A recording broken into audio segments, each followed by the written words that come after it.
मित्रांनो, ठरलं तर मग या मालिकेच्या आजच्या भागामध्ये कल्पना ही खूप इमोशनल झालेली असते आणि सायलीसाठी ती आता अस्मिताला खूप बोलते आणि मग नंतर म्हणते, तू आता फक्त बोलणारच आहेस का? आईला मिठी नाही मारणार का? तेव्हा सायलीचे डोळे पाणवतात आणि ती खूप इमोशनल होते व म्हणते की आई, असं म्हणून ती कल्पनाला मिठी मारते. तर कल्पना सायलीचा गोड पापा घेते. तर सायलीसुद्धा आई असं म्हणून कल्पनाचाही अगदी गोड असा पापा घेते. घरातील सर्वजण आता खूप खुश असतात. त्याचबरोबर अर्जुनच्या डोळ्यात पाणी येतं आणि तो आता अस्मिताकडे पाहतो. प्रतिमा, रविराज, प्रताप यांनाही तेवढाच आनंद झालेला असतो की खूप दिवसानंतर सायली आणि कल्पना या दोघीही एकत्र आल्या. मात्र अश्विनचा जळफळाट होतो. मग प्रताप आनंदानेच म्हणतो, चला आज खऱ्या अर्थाने सुभेदारांच्या घरामध्ये सण साजरा होतोय असं वाटतंय. तेव्हा सायली आणि कल्पना खरंच दोघीही खूप खुश असतात. त्याचबरोबर अश्विन म्हणतो, हो, खऱ्या अर्थाने सण आज साजरा तर होणारच ना, कारण सगळे खुश आहेत, आनंदात आहे. घरच्या सुनेला मिळावा तो मानसुद्धा मिळतोय ना, असा तो आता टोमणा मारतो. मग सायलीला खूप वाईट वाटतं. तेव्हा प्रताप म्हणतो, तो मान तर मिळायलाच हवा अश्विन, आणि आता तू सुद्धा पूजेमध्ये सामील हो, समजलं? तेव्हा अश्विन रागातच प्रतापकडे बघून प्रताप म्हणतो, रविराज, प्रतिमा, चला तुम्ही तिघेही आता प्रतिष्ठापना करा, चला बरं. मग आता ते तिघेही हो म्हणतात. सायलीसुद्धा प्रतिमा आणि रविराजबरोबर पुढे जाते. मग आता कल्पना म्हणते, घे बाळा हे पूजेचं ताट आणि जा. तेव्हा प्रतिमा, रविराज त्याचबरोबर सायली हे तिघेही मिळून प्रतिष्ठापना करतात. तेव्हा प्रताप गणपती बाप्पा मोरया, मंगलमूर्ती मोरया असं मोठ्याने म्हणतो. त्यानंतर आता अर्जुन आणि सायली दोघेही पुढे येतात. तेव्हा अर्जुनच्या अंगावर प्रताप एक उपरणं ठेवतो आणि मग सायलीच्या पदर त्याचबरोबर अर्जुनचं उपरणं कल्पना बांधते आणि मग पूजा सुरू होते. अर्जुन बाप्पाला हार वगैरे घालतो आणि अगदी मनोभावे पूजा करतो. आता कल्पना आणि सायलीमधील दुरावा मिटल्यामुळे अस्मिताला सुद्धा तेवढाच आनंद झालेला असतो आणि त्यामुळे ती सुद्धा दोघींकडे अगदी कौतुकाने बघते. घरातील सगळेजण अगदी पूजेमध्ये मग्न असताना इकडे सुमनचं लक्ष अजिबातच नसतं, कारण ती सारखी पाठीमागे पाहत असते आणि मनातच विचार करत असते, एवढा आनंदाचा प्रसंग क्षण असताना हे अजून का आले नसतील, कुठे गेले असतील एवढा वेळ, याचंच तिला टेन्शन आलेलं असतं. त्यानंतर अर्जुन बाप्पाला आता मोदकांचा प्रसाद नैवेद्य म्हणून अर्पण करतो. तर आता काही वेळाने अर्जुन आणि सायली दोघेही बाप्पाची एकत्र आरती करतात. त्यानंतर प्रतिमा सुद्धा पुढे येते आणि सायली व प्रतिमा या दोघीही मिळून मग आरती घेतात. घरात खूप आनंदाचा आज दिवस असतो, त्यामुळे वातावरण सुद्धा तेवढंच प्रसन्न झालेलं असतं. मग आता रविराज सुद्धा पुढे येतो आणि मग ते तिघेही मिळून आरती घेतात. तेव्हा कल्पना त्या तिघांकडे बघतच राहते आणि मनात विचार करते, प्रतिमा आणि भाऊजींचं कुटुंब किती छान होतं. यांच्या संसाराला, यांच्या परिवाराला कोणाची दृष्ट लागली काय माहीत. तन्वी सापडली खरी, पण आता असं वाटतंय की नसती सापडली ना तर बरं झालं असतं, असं कल्पनाच्या मनात येतं. कारण प्रियाने काय काय कारनामे केले हे तिच्या डोळ्यासमोर आता येत असतात. मग त्यानंतर अश्विन तर आपला तोंड पाडूनच बसलेला असतो. फक्त आपला उभं राहायचं म्हणून तिथं उभं राहिलेला असतो आणि त्याचं आरतीमध्ये अजिबात लक्ष नसतं. अगोदरच सायली आणि कल्पनामधील दुरावा आता कमी झाल्यामुळे त्याला राग आलेला असतो. त्याचबरोबर प्रियाला कोणीही सपोर्ट करत नाही, हाही राग त्याच्या मनात असतोच. मग काही वेळानंतर अर्जुन हा पुढे येतो. तो आणि सायली दोघेही मिळून आता पुन्हा एकदा आरती घेतात. तेव्हा अर्जुनला सायलीचीच खूप काळजी असते.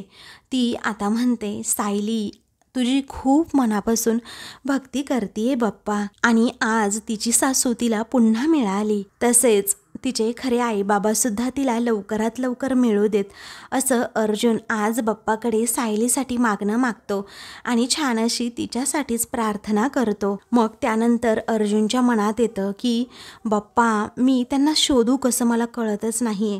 असा एक तरी धागा मला मिळायला हवा, जेणेकरून मी सायलीच्या खऱ्या आईबाबांपर्यंत पोहोचू शकेल. मला सायली नेहमी म्हणत असते की बाप्पा नेहमी मार्ग दाखवतोस, मदत करतोस, आणि तिचा हाच विश्वास आता खरा ठरू दे बाप्पा, असं म्हणून अर्जुन सततच प्रार्थना करत राहतो.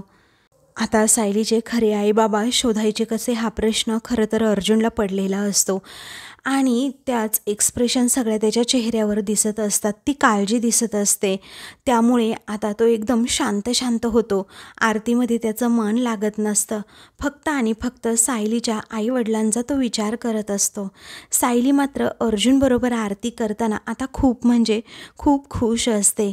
आता मनोभावे बाप्पाची पूजा केल्यानंतर अर्जुनला खूप छान वाटतं. त्यानंतर आता आरती करता करता त्याला एकदमच असं अचानक थोडं काहीतरी क्लिक होतं. मग तो आता अगदी डोळेच बंद करून घेतो. त्याला आठवतं की आश्रमामध्ये खूप गाठोडी आहे आणि त्या गाठोड्यांमध्ये सायलीबद्दलच्या लहानपणीच्या काही आठवणी सापडल्या तर खऱ्या आईबाबांपर्यंत नक्कीच आपण पोहोचू शकतो. आणि ह्याच सगळ्या गोष्टी आठवल्यानंतर अर्जुनला खूप छान वाटतं. त्याच्या चेहऱ्यावर आता एक वेगळ्या प्रकारची स्माईल येते आणि तो लगेचच आता बाप्पाकडे पाहतो, कारण त्याला आता सायलीच्या आईबाबांपर्यंत पोहोचायचं कसं, सायलीचा भूतकाळ नक्की काय आहे, कसा आहे हे शोधण्याचा मार्ग एक नवीन मिळालेला असतो आणि त्यामुळे तो सारखा बाप्पाकडे पाहत असतो. आता आरती संपन्न झाल्यानंतर अर्जुन गणपती बाप्पा असं मोठ्याने म्हणतो. पाठीमागे सर्वजण मोरया असं म्हणतात. त्याच वेळी मग अर्जुन सर्वांना आरती देतो. सगळेजण एक एक करून पुढे येतात आणि बाप्पाचा आशीर्वाद घेतात. आता सगळ्यांनी आशीर्वाद घेतल्यानंतर मात्र कल्पना म्हणते, सायली बाळा हे घे आणि सर्वांना प्रसाद वाट. तेव्हा सायली हो आई असं म्हणते आणि सर्वांना प्रसाद आता देत असते. परंतु सुमनचं लक्ष फक्त आणि फक्त दरवाजाकडे असतं. कधी एकदा नागराज येईल असं तिला होत असतं, कारण तिने घरातील सर्वांना असंच सांगितलेलं असतं की नागराज हा मीटिंग संपवून पुन्हा इकडे येणार आहे. पण आता गणपतीची प्रतिष्ठापनासुद्धा झालेली असते, आरतीसुद्धा संपन्न झालेली असते, तरीही नागराजचा अजून पत्ता नसतो. त्यामुळे ती खूप टेन्शनमध्ये येते. त्यानंतर सायली पहिल्यांदा अश्विनला प्रसाद द्यायला जाते, तर तो आता तिच्याकडे न बघता दुर्लक्ष करतच बाप्पासमोर जाऊन उभा राहतो आणि पाया पडतो. तर सायली बिचारी पुन्हा त्याच्या पाठीमागे येते आणि अश्विन भाऊजी प्रसाद घ्या असं म्हणते. तेव्हा आता अश्विन नाराजच असतो. घरातील सगळेजण त्याच्याकडे बघत असतात. तेव्हा तो रागातच विचारतो, या घरातल्या दुसऱ्या सुनेसाठी प्रसाद या घरातून पाठवला जाणार आहे की नाही? नाही ना, मग मलाही हा प्रसाद नको आहे. मी फक्त बाप्पाकडे इथे तन्वीसाठी प्रार्थना करतोय. तर रविराज आता काहीही बोलत नसतो. प्रतिमासुद्धा सगळेजण तन्वी विरोधात एक शब्दसुद्धा काढत नाही. तर अश्विन आता पाया पडून देवाचा आशीर्वाद घेऊन तेथून निघतो. तेव्हा सायली म्हणते, अश्विन भाऊजी अहो थांबा ना, प्लीज थांबा ना. तरीही अश्विन न ऐकल्यासारखं करतो आणि तेथून जातो. तेव्हा कल्पनालाच वाईट वाटतं आणि मग ती म्हणते, या मुलाला अक्कल कधी येणार ना काय माहीत, कधी याचे डोळे उघडणार, त्याला कळत नाही का तन्वी कशी आहे आणि तिने आत्तापर्यंत काय काय केलंय. मग त्यानंतर आता रविराज प्रतिमाला खूप खचल्यासारखं होतं. रविराज म्हणतो, हे सगळं ना फक्त आणि फक्त आमच्या मुलीमुळे होतंय. तेव्हा प्रतिमा म्हणते, अश्विन खरंच आदर्श नवरा आहे, परंतु आदर्श मुलगा नाही होऊ शकत तो. मग आता सायली म्हणते, जाऊ देत प्रतिमा, त्या स्वतःला त्रास करून नाही घ्यायचा एवढा, कारण त्यांना समजेल काही दिवसातच की ते चुकीच्या व्यक्तीवर विश्वास ठेवत होते. तेव्हा प्रताप म्हणतो, चला अजिबात कुणी कोणत्याही गोष्टीचा विचार करायचा नाही. आता सगळ्यांचा मूड कसा छान आहे ना, मग तो आपण छानच ठेवायचा, हो की नाही. तेव्हा सगळेजण हो म्हणतात. मग त्यानंतर प्रताप ती सायलीला म्हणतो, सायली मला पटकन प्रसाद दे बाळा, कारण मला ना खूप एक महत्त्वाची ऑनलाईन मीटिंग आहे. मग सायली आता अगोदर प्रतापला प्रसाद देते. प्रताप म्हणतो, रविराज ऐक ना, अरे मला महत्त्वाची मीटिंग आहे, मी तेवढी अटेंड करून येतो हां. तेव्हा रविराज ठीक आहे असं म्हणतो. मग प्रताप हा तेथून जातो. त्यानंतर सायली एक एक करून मग घरातील सगळ्यांना छान प्रकारे प्रसाद देते. इकडे सुमन बिचारी अजूनही त्या भामट्या नागराजची वाट बघत असते. अजूनही तो न आल्यामुळे तिला टेन्शन आलेलं असतं की आता सगळ्यांना सांगायचं काय. त्याचबरोबर आता प्रतिमा तेथे जाते आणि विचारते, काय गं सुमन, काय झालंय तुला, काही बिनसलंय का गं तुझं, तू आज एकदम गप्प गप्प आहेस ना, म्हणून विचारतीये तुला. तेव्हा सुमन म्हणते, नाही हो वहिनी, मी अगदी ठीक आहे. त्यावेळी मग प्रतिमा विचारते, मला एक सांग, नागराज भाऊजी येणार नाही आहेत का ग आज? तेव्हा सुमन म्हणते की अहो ते उशिरा येणार आहेत असं म्हणाले. तरीही प्रतिमाला आता वेगळंच काहीतरी सुमनच्या वागण्यावरून वाटतं, कारण सुमन एवढी टेन्शनमध्ये आजपर्यंत तिला कधीही दिसलेली नसते. त्यानंतर आता सायली सगळ्यांना इकडे प्रसाद देतच असते. तेव्हा अस्मिता विचारते, काय गं सायली, तू प्रसाद नाही देणार का मला? मग सायली लगेचच प्रसाद देते. मग अस्मिता प्रसाद खाते. त्यावेळी ती म्हणते, छान झालाय हां. मग सायली विचारते, अजून देऊ का? अस्मिता म्हणते, नको, आता मोदक खायचे आहेत ना मला. त्यावेळी कल्पना आता अस्मिताकडे अगदी आश्चर्याने बघते आणि ती न राहून विचारतेच, काय ग अस्मिता, तू सायलीबरोबर एवढी गोड कशी बोलतीयस ग? तेव्हा अर्जुन आणि प्रतिमाला आता टेन्शनच येतं की आपली चोरी पकडली जाते की काय. अगं आत्ता तू 10 मिनिटापूर्वीच म्हणाली होती ना सायलीला पूजासुद्धा करू देणार नाही म्हणून, मग आता हे काय, किती गोड बोलतीयस तू सायलीबरोबर. अस्मिताला हसूच आवरत नाही. मग ती लगेचच आता प्रतिमा आणि अर्जुनकडे बघून हसते. ते दोघेही खूप हसत असतात. तर कल्पना आणि रविराजला प्रश्न पडतो, नक्की काय चाललंय यांचं? मग आता तुम्ही असं का हसताय, काय झालं तुम्हाला हसायला, असं कल्पना त्यांना विचारतेच. तरीही हे तिघे हसायचे थांबतच ना. कल्पना विचारते, काय ग सायली, तुला माहिती आहे का काय सगळेजण असे का हसतायत? त्याच वेळी सायली म्हणते, नाही ना आई, मला सुद्धा नाही माहीत हे नक्की का हसतायत. तेव्हा अस्मिता आता सांगणार असते की आम्ही हसतोय कारण, असं म्हणून ती पुन्हा हसते. तर अर्जुन म्हणतो, कारण आता तोंड गप्प ठेवा असा इशारा तो अस्मिताला करतो. तरीही अस्मिता आता मोठ्यानेच म्हणते, आमचं नाटक सक्सेसफुल झालंय, अगदी सुपर डुपर हिट झालंय. तेव्हा कल्पना आता विचारते, काय ग नाटक, आणि कोणत्या नाटकाबद्दल तू बोलतीयेस? तेव्हा प्रतिमा म्हणते, अस्मिता सांग बाई एकदाचं, रविराजला सुद्धा यांच्या या नाटकाबद्दल काही कल्पना नसते अन सायलीला सुद्धा. त्यानंतर प्रतिमा म्हणते, तसंही हे सगळं असं पोटात ठेवून ना त्रास झालाय अगं अस्मिता. तेव्हा अस्मिता म्हणते, हो सांगते. मग आता ती सांगू लागते, मी सायलीला त्रास देणं, डॅडने असं तिच्यावर ओरडणं, हे सगळं काही खोटं होतं, हा एक प्लॅन होता. मग आता सायली आणि कल्पना या दोघीही अगदी आश्चर्याने एकमेकींकडे बघतात.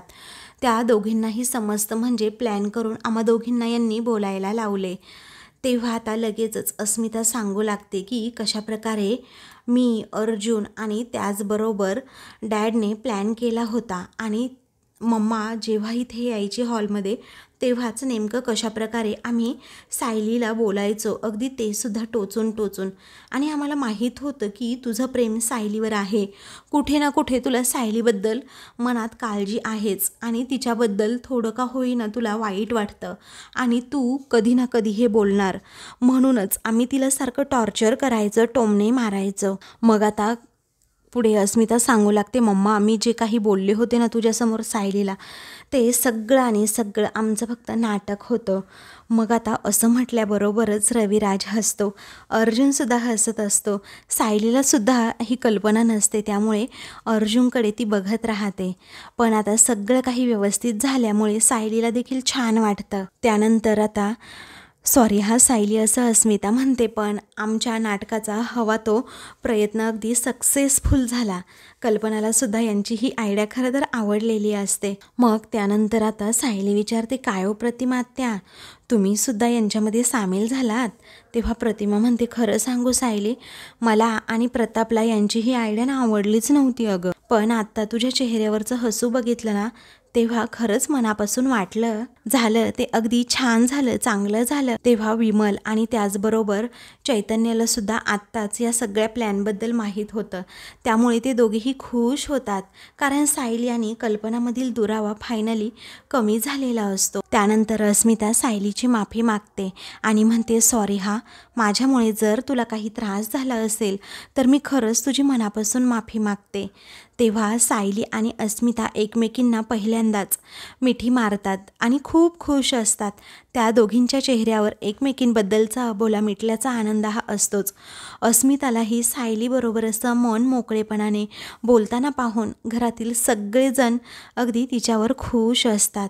सायली म्हणते, अस्मिता ताई, मी तुमच्यावर चिडणार नाही कधी, आणि ही सुपीक कल्पना कुणाच्या डोक्यातून आली आहे ना मला चांगल्या प्रकारे माहीत आहे. तेव्हा कल्पना विचारते कोणाच्या ग? मग सायली म्हणते कुणाच्या येणार? अहो तुमच्या लेकाच्या डोक्यातूनच ही सुपीक कल्पना आली असणार. मग आता अर्जुन हा त्यांच्याकडे बघतच राहतो आणि हसतो. तेव्हा अर्जुन लगेचच आता कल्पनाला जवळ घेतो आणि मग सायलीकडे बघतो. घरातील सगळेजण खुश असतात. तेव्हा प्रतिमा म्हणते अगं सायली, तुला माहिती आहे, तू बरोबर ओळखलं अगं, तुझ्या नवऱ्यानेच पडवलं होतं आम्हाला. मग अर्जुन कान पकडून माफी मागतो. तेव्हा त्यानंतर आता अर्जुन मनातच विचार करतो लवकरात लवकर मला आश्रमामध्ये जायला हवं आणि तेथे काही पुरावे सापडतायत का ते बघायलाच हवं. असं म्हणून तो आता चैतन्याला इशारा करतो. तर चैतन्याला काही समजत नसतं या अर्जुनला नक्की काय म्हणायचंय, म्हणून तो आता विचारत असतो काय रे. तेव्हा अर्जुन फक्त असा डोळ्यांनी खुणावत असतो. तेव्हा चैतन्याला समजतं याला नक्की काय म्हणायचंय. मग आता लगेचच रविराज हा म्हणतो की याला सायकोलॉजी म्हणतात आणि एक वकीलच उत्तम हे काम करू शकतो. असं म्हणून तो अर्जुनचं कौतुक करत असतो. त्याचवेळी आता चैतन्य म्हणतो की सायली बहिणीला त्रास होत होता ना, ते अर्जुनला अजिबात बघवत नव्हतं हा रविराज काका. तेव्हा अर्जुन सायली एकमेकांकडे बघतात तर सायली खूप गोड आता लाजते.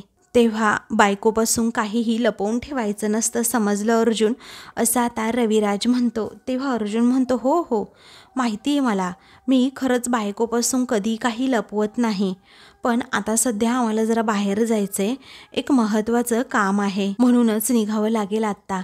तेव्हा कल्पना म्हणते हो अरे बाळा, पण जेवण करून जा ना. तेव्हा अर्जुन म्हणतो नाही खूप अर्जंट मीटिंग आली आहे, सो तेव्हा आम्हाला जावंच लागेल. मग आता तो सारखा चैतन्यकडे बघतो आणि थोडासा गंभीर चेहरा करत म्हणतो अर्जंट मीटिंगसाठी जावं लागणार आहे. तेव्हा चैतन्याला समजतं की कुठे जायचंय. मग आता तो लगेचच सर्वांनाच सांगतो हो अर्जंट मीटिंग आहे, त्यामुळे जायचंय आमच्या दोघांना जरा बाहेर. मग अर्जुन म्हणतो चला निघूयात आता आणि डोंट वरी, लंचपर्यंत आम्ही नक्कीच येऊ. तेव्हा कल्पना म्हणते नक्की या हा. अर्जुन म्हणतो हो मम्मा येतो अगं. ते दोघेही आता जातात खरं, पण सायली आणि अस्मिता दोघीही पुन्हा एकदा एकमेकींना जवळ घेतात आणि मिठी मारतात. हे दोघींमधील प्रेम पाहून आता कल्पनाला खूप म्हणजे खूप छान वाटतं. तर सायलीच्या लक्षात काहीतरी येतं. ती म्हणते आलेच हा, थांबा असं म्हणून ती घाईतच बाहेर पळते. इकडे अर्जुन आणि चैतन्य अगदी घाईघाईत निघालेले असतात. आता ती अहो असा आवाज देते. तेव्हा अर्जुन म्हणतो काही खरं नाही, आता ही ना 100 प्रश्न विचारणार. आता असं म्हणून तो खूप गोंधळतो, गडबडतो, म्हणतो काय सांगायचं आता हिला, कुठे चाललोय ते. तेव्हा चैतन्य म्हणतो मी सांभाळतो ना, थांब तू नको टेन्शन घेऊस. सायली अर्जुनच्या जवळ येते आणि म्हणते काय हो, न जेवता वगैरे कुठे निघालात तुम्ही. तेव्हा अर्जुन म्हणतो मी असं म्हणून तो अजूनच गडबडतो आणि चैतन्याला इशारा करतो. तेव्हा चैतन्य अर्जुनची बाजू सांभाळून घेतो आणि म्हणतो की अरे आपल्याला जायचं आहे ना, मीटिंग आहे, खूप भयंकर महत्त्वाची मीटिंग आहे, तिकडे जायचं आहे. सायली म्हणते ठीक आहे, तुमची मीटिंग आहे ना, तुम्ही जा, पण मोदक तरी खाऊन जा ना ॲटलिस्ट. तेव्हा मोदक असं म्हणून चैतन्याच्या तोंडाला पाणी सुटतं. तो म्हणतो हो. मग आता अर्जुन तरीही आता रागातच चैतन्याकडे बघतो. मग चैतन्य म्हणतो नको, भयंकर महत्त्वाची मीटिंग आहे, मग आल्यानंतर आम्ही मोदकसुद्धा खातो आणि जेवणसुद्धा करतो हा वहिनी. मग आता सायलीचा नाईलाज होतो. अर्जुन म्हणतो खूप इम्पॉर्टंट मीटिंग आहे हां, खूप इम्पॉर्टंट आहे, आता चल ना, असं तो चैतन्याला म्हणतो. तेव्हा सायली म्हणते 1 मिनिट हा, अहो आतमध्ये सर्वांसमोर बोलता नाही आलं म्हणून आत्ता बोलतीये. तुम्ही आईंबरोबर जे काही वागलात ना ते मला अजिबात पटलेलं नाहीये. त्यांना असं अंधारात ठेवून माझ्याशी नीट वागायला लावणं हे मला नाही आवडलं खरंच. तेवढ्यातच कल्पनासुद्धा आता बाहेर येते. अर्जुन म्हणत असतो की जे रिझल्ट किती छान आले हे बघितलं ना तू. त्यावेळी सायली म्हणते पण मला हे नाही आवडलं, आणि जर वेगळंच काहीतरी घडलं असतं म्हणजे त्यांना परत असं वाटलं असतं ना की त्यांची फसवणूक होतीये, त्यांच्याबरोबर पुन्हा एकदा खोटं बोललं जाते आणि त्या अगदी आयुष्यभर माझ्याशी बोलल्यासुद्धा नसत्या, असं म्हणून अर्जुनवरच ती आता चिडते. तेव्हा कल्पना सायलीकडे आता हसत पाहत असते. तेव्हा इकडे अर्जुन सायलीला समजावतो अगं तुझी प्लॅनमध्ये काही इन्व्हॉल्वमेंट नव्हतीच ना. मम्मा चिडली असती तर अस्मिताईवर किंवा माझ्यावर चिडली असती, तुझ्यावर नसती चिडली. तेव्हा सायली विचारते तुम्हाला कळत कसं नाही हो, अगोदरच त्या किती दुखावल्या गेल्यात आणि कुणावरही विश्वास ठेवायला त्या अगदी घाबरतात. त्यात त्यांच्या मुलांनीच त्यांच्याबरोबर असं केलं असतं तर चाललं असतं का सांगा बरं. मग आता कल्पनाने हे सगळं ऐकल्यानंतर ती स्वतःच म्हणते, अगं कधीतरी चालतं सायली. मग कल्पना पुढे येते आणि अर्जुनला म्हणते की ही फसवणूक होती खरी, परंतु खूप गोड फसवणूक होती. अगं माझे डोळे कुणीतरी उघडायलाच हवे होते आणि माझ्या मनात जे काही होतं ना ते कुणीतरी मला असं बोलून दाखवायला हवंच होतं. अगं मधुभाऊंना जेव्हा ॲडमिट केलं ना तेव्हा माझ्याही मनामध्ये घालमेल सुरू होती, पण तेव्हा ना मी खरंच गप्प होते. आणि आता तरी अर्जुनने नाटक केलं नसताना तरीही मी आपली गप्पच राहिले असते, काहीही बोलले नसते. थँक्स हा अर्जुन. तेव्हा अर्जुन म्हणतो, यू मोस्ट वेलकम मम्मा. मग आता कल्पना म्हणते, सायली मी चिडलेली नाही आहे हां, पण आता जर का माझ्या मुलाला तू ओरडलीस ना तर मात्र मी नक्कीच चिडेन हां. तेव्हा अर्जुन सायली एकमेकांकडे बघून हसतात. तेव्हा चैतन्य आता म्हणतो, चला ऑल इज वेल. मग अर्जुन म्हणतो, करेक्ट, चला आपण निघूयात का, महत्त्वाची मीटिंग आहे, आपल्याला वेळेवर पोहोचावं लागेल. तेव्हा चैतन्य म्हणतो, हो जाऊयात की. तेव्हा सायली म्हणते, लवकर या हा. अर्जुन म्हणतो, हो येतो येतो. असं म्हणून दोन चैतन्य जातात. कल्पना विचारते, येतेस ना आतमध्ये, चल मोदक खायला सगळेजण तुझी वाट बघतायत. मग आता सायली म्हणते, हो येते येते, पण आई यांच्या वतीने ना मी तुमची माफी मागते. अहो तुम्ही त्यांना समजून घेतलं असलं तरीही त्यांनी तुम्हाला असं अंधारात ठेवायला नको होतं. तेव्हा कल्पना म्हणते, हरकत नाही ग, खरंच मी ना खूप म्हणजे खूप खुश आहे बाळा. कसा आहे ना सायली, एखाद्यावरच्या रागाचा खूप माणसाला त्रास होतो, पण आता माझा त्रास तो कायमचा संपलाय. तेव्हा सायली आता खुश होत कल्पनाकडे बघते. तर आता मित्रांनो, पुढील भागामध्ये अर्जुन कुसुम आणि चैतन्याला सांगतो, मला चांगलं आठवतंय की मधुभाऊंनी आश्रमात आलेल्या प्रत्येकाची गाठोडी करून ठेवली होती आणि मला हे सुद्धा माहीत आहे की सायलीच्या बालपणीबद्दल नक्कीच काहीतरी असं त्या गाठोड्यामध्ये असेल. तेव्हा ते तिघेही आता गाठोड्याचा शोध घेऊ लागतात आणि आपापल्या कामामध्ये व्यस्त असतात. सायली सततच अर्जुनला कॉल करत असते. अर्जुनचा मोबाईल बाजूला असल्यामुळे तो रिसीव करत नसतो. इकडे कुसुम म्हणते, कमाल आहे बाई, इथे सायलीचं आणि प्रियाचं गाठोडं सापडत नाही आहे. तेव्हा अर्जुन मनात विचार करतो की इथे सगळ्यांची गाठोडी आहेत, फक्त सायली आणि प्रियाचंच गाठोडं इथून गायब आहे, पण ते कसं, असा म्हणून तो आता विचार करतो. दुसरीकडे अर्जुन कॉल का रिसीव करत नाही याचा विचार सायली करते. अशाच मालिकेंचे पुढील भाग पाहण्यासाठी चॅनलला सबस्क्राईब करा.